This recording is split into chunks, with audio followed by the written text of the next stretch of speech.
عن النبي صلى الله عليه وسلم أنه قال: من صلى في يوم وليلة 12 ركعة تطوعا غير فريضة.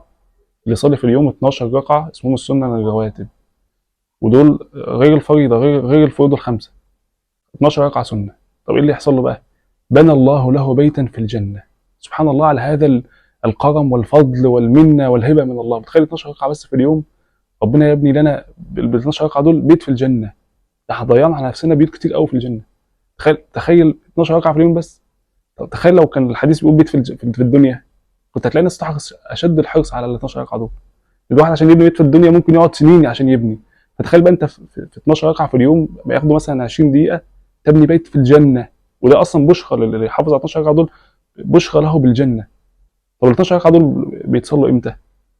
اول حاجة ركعتين قبل الفجر، واربع ركعات قبل الظهر، وركعتين بعد الظهر، وركعتين بعد المغرب، وركعتين بعد العشاء. يبقى كده 12 ركعة.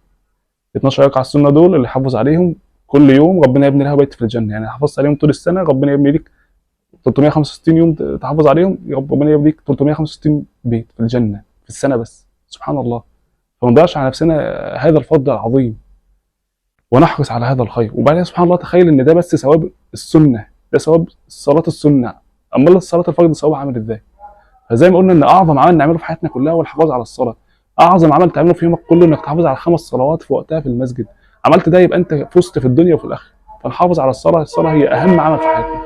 ربنا رب يجعلنا من اهل الصلاه ويثبت قلوبنا على الصلاه.